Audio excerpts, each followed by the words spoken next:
இன்றைக்கி நம்ம செய்ய போகிறது கோதுமை ஸ்வீட்ஸ்.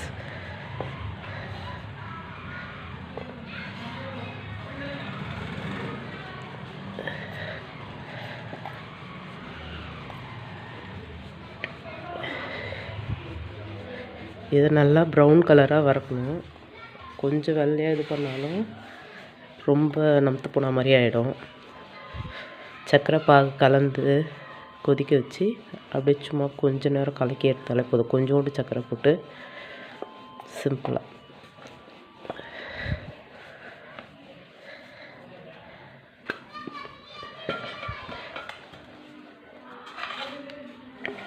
எவ்வளோ மெலிசாக தைக்க முடியுமோ அவ்வளோ மெலிசாக தைச்சோன்னா நல்லா மொறு மொறுன்னு இருக்கும்.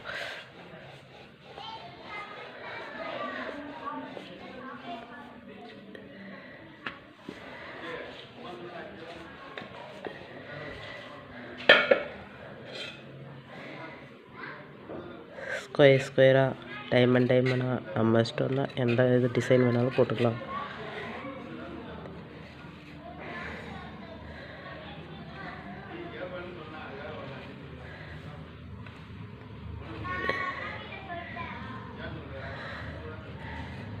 வீடியோவை பார்த்துட்டு சப்ஸ்கிரைப் பண்ணுங்கள், லைக் பண்ணுங்கள்.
நல்லா டார்க் ப்ரௌனாக தீஞ்ச கலரில் இருந்தால் தான் மொறு ரொம்ப தீஞ்சிடக்கூடாது.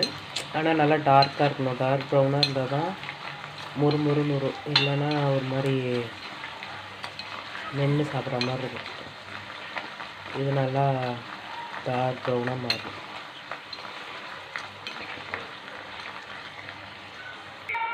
இப்போ இந்த கலர் பார்த்துக்கோங்க. இது இந்த மாதிரி அரிசி மாவில், மைதா மாவில், கோதுமை மாவில் எல்லாத்துலேயும் செய்யலாம். எல்லாத்துக்குமே சேம் சப்பாத்தி மாவு மாதிரி பிசைஞ்சிட்டு சர்க்கரை பாகு செஞ்சு அதில் போட்டு அப்படியே கலரி எடுக்க வேண்டியது தான். இதில் இன்னொரு டிப்ஸு, நல்லா மொறுன்னு வரணும், வெள்ளையாக எடுத்துட்டேன் அப்படின்றவங்க லாஸ்ட்டாக நல்லா எண்ணெயை கொஞ்சம் சூடாக்கிட்டு மொத்தத்தையும் போட்டு மறுபடியும் எடுத்தோன்னா மொறுன்னு ஆகிடும். நல்லா கலர் நல்லா டார்க் ப்ரௌனாக வரணும். அப்போ தான் அது சர்க்கரை பாக்கில் போடும்போது நல்லா மொறுன்னு இருக்கும்.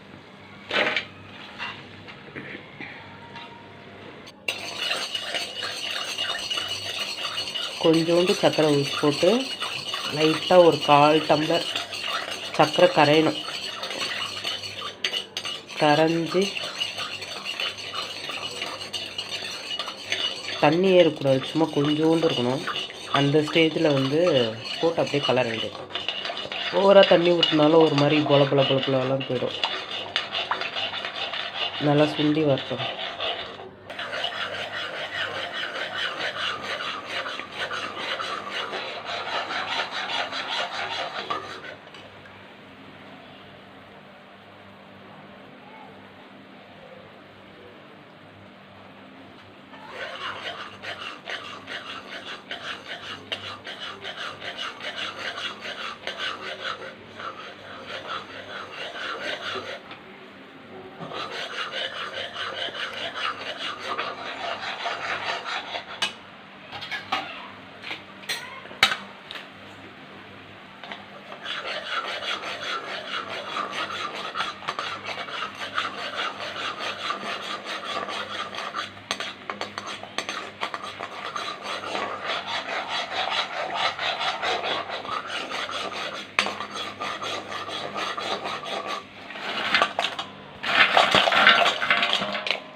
நல்லா எல்லாம் சக்கரை பாகு ஃபுல்லாக நல்லா படுற மாதிரி கலக்கி விட வேண்டியது தான்.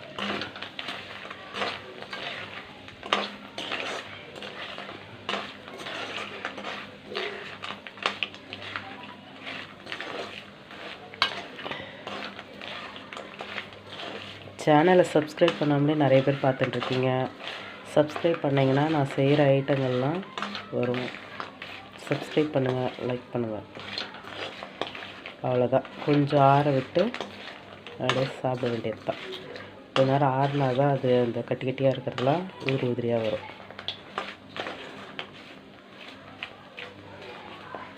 லைக் பண்ணுங்கள், சப்ஸ்கிரைப் பண்ணுங்கள்.